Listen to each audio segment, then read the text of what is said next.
Ce sixième tuto porte sur les deux thèmes consacrés à l'écriture du nombre entier dans le système décimal. Il s'agit de donner du sens à cette écriture en mettant en évidence les regroupements par dizaines et par centaines, ainsi que la notation positionnelle. De nombreux objets peuvent servir de support pour représenter l'écriture dans le système décimal. Khomeini a fait le choix d'utiliser à cette fin l'allumette pour ces trois raisons. D'abord parce qu'il s'agit d'un simple objet du quotidien, connu de tous. D'autre part parce qu'elle présente l'avantage d'occuper très peu d'espace à l'écran, permettant ainsi de représenter des entiers relativement grands. Aussi et surtout parce qu'en l'assimilant à un simple trait vertical, l'allumette permet de coder les chiffres selon une notation traditionnelle intuitive qui présente de nombreux avantages pédagogiques. Cette notation est encore utilisée de nos jours, par exemple, pour comptabiliser les voix à l'issue d'un vote.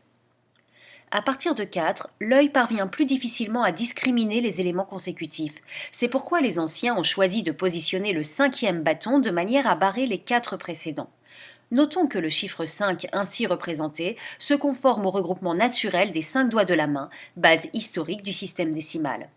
En ajoutant à ce nouvel objet d'abord une, puis 2, 3 et 4 allumettes supplémentaires, nous obtenons alors les chiffres de 6 à 9, faciles à identifier au premier coup d'œil avec un peu d'entraînement. Viendront alors naturellement les regroupements par dizaines, puis par centaines. Autre atout pédagogique de cette notation, tellement évident qu'on oublie parfois de le mentionner, la représentation de tout nombre entier, même très grand, correspond exactement à la quantité affichée. Passons à la pratique avec un exemple de séquence possible autour de la numération ayant déjà fait l'objet d'expérimentation en classe de CP. Lors de cette première séance, l'élève se rend dans le thème Un objet et sélectionne la famille des allumettes. Objectif, se familiariser avec les chiffres des unités. Il est en effet souhaitable qu'avant d'aborder la construction du nombre dans l'écriture décimale, l'élève soit capable d'interpréter instantanément les chiffres de 1 à 9 pour qu'ensuite il n'ait plus qu'à se concentrer seulement sur la décomposition du nombre en centaines, dizaines et unités, sans devoir à chaque fois recompter les allumettes constituant le chiffre des unités. Pour mesurer sa progressivité, l'élève dispose de plusieurs indicateurs.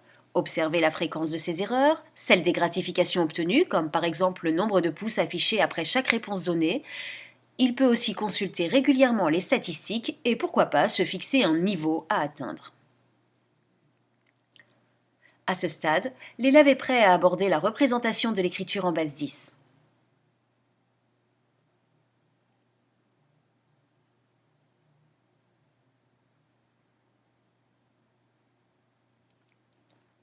Le décompte des dizaines d'une part, puis la reconnaissance du chiffre des unités d'autre part, se comprennent immédiatement comme les deux chiffres constituant le nombre écrit en base 10.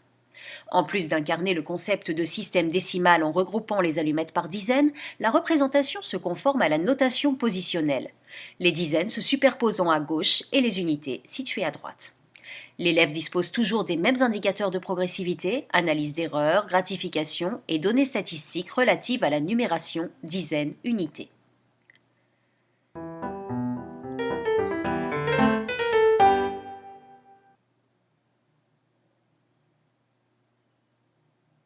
Ici, on réitère le procédé vu précédemment.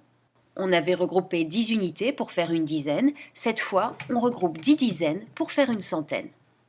En plus de donner du sens à l'écriture décimale, le procédé met en évidence le processus d'itération de la multiplication. En regroupant 10 fois le même objet, lui-même composé de 10 éléments, on obtient 10 fois 10 éléments. Plus tard, il sera naturel de passer au millier en considérant cette fois un regroupement de 10 centaines, à savoir 10 fois 10 fois 10 éléments.